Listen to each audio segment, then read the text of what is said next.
वैशाख मास के शुक्ल पक्ष की तृतीया तिथि को अक्षय तृतीया कहा जाता है। अक्षय तृतीया को आखा तीज या अक्ति तीज नाम से जाना जाता है। यह 3.5 मुहूर्तों में से एक परम पावन तिथि है। वैशाख शुक्ल तृतीया तिथि का आरंभ 19 अप्रैल 2026 को सुबह 10:49 पर होगा और समापन 20 अप्रैल को प्रातःकाल 7:27 पर होगा।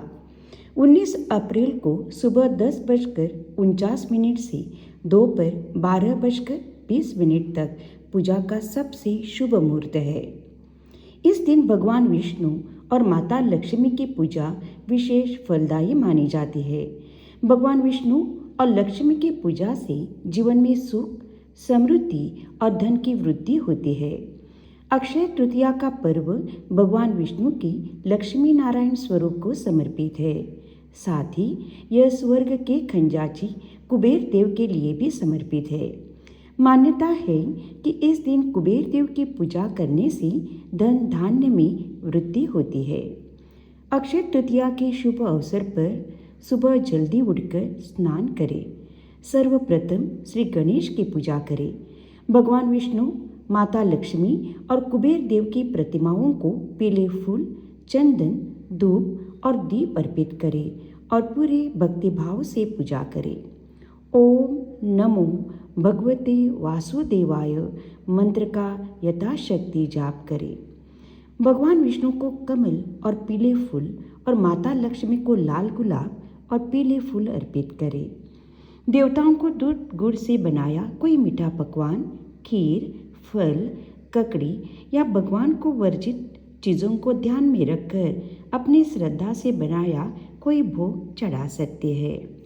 इस दिन तुलसी माता की भी पूजा करें। तुलसी के पौधों की पूजा करना शुभ माना जाता है क्योंकि तुलसी माता लक्ष्मी का स्वरूप मानी जाती है। तुलसी पूजा से घर में सुख, समृद्धि आती है। अगर घर में भगवान विष्णु, माता लक्ष्मी और कुबेर देव की प्रतिमाएं नहीं है तो उनका नाम स्मरण कर पूजा कर सकते हैं। अगर मन में भाव है तो भगवान के दर्शन कहीं भी होते हैं। आप चाहे तो भगवान विष्णु, माता लक्ष्मी मंदिर के दर्शन कर सकते हैं। अक्षय का अर्थ है जिसका क्षय न हो, जो कभी खत्म या नष्ट न हो। पौराणिक ग्रंथों के अनुसार इस दिन जो भी शुभ कार्य किए जाते हैं उनका अक्षय फल मिलता है। इस दिन शुभ कार्य तथा दान पुण्य करने से कभी खत्म न होने वाला अक्षय फल मिलता है। इस दिन सतयुग का समापन और त्रेतायुग का प्रारंभ हुआ था। इस दिन भगवान विष्णु के छठे अवतार परशुराम का जन्मदिन होने के कारण उनकी भी पूजा की जाती है। मान्यता है कि भगीरथ ऋषि की घोर तपस्या से प्रसन्न होकर गंगा माता स्वर्ग से पृथ्वी पर अवतरित हुई थी। इस दिन महर्षि वेदव्यास द्वारा महाभारत लेखन की शुरुआत हुई थी।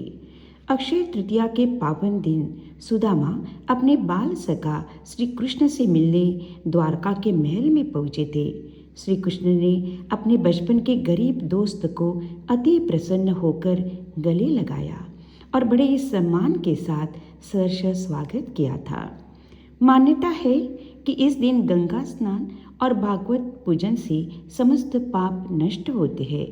सभी के लिए गंगा स्नान करना संभव नहीं होता है, इसलिए आप घर पर ही गंगाजल की कुछ बूंदों को पानी में मिलाकर स्नान कर सकते हैं अथवा स्नान करते समय गंगा माता का स्मरण कर सकते हैं। महाभारत काल में पांडवों के वनवास के दौरान सूर्यदेव ने युधिष्ठिर की तपस्या से प्रसन्न होकर उन्हें अक्षय पात्र प्रदान किया था, जिससे उन्हें कभी अन्न की कमी नहीं हुई। अक्षय पात्र की प्रमुख विशेषताएं यह थी कि यह अखंड भोजन का स्रोत था। इस पात्र में से कितने भी लोगों के लिए जितना चाहिए भोजन निकाला जा सकता था, लेकिन यह पात्र कभी खाली नहीं होता था।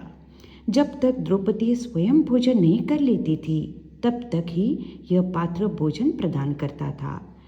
पांडवों ने अपने 12 वर्षों के वनवास के दौरान अक्षय पात्र का उपयोग ऋषियों, मुनियों और अतिथियों को भोजन करने के लिए भी किया था।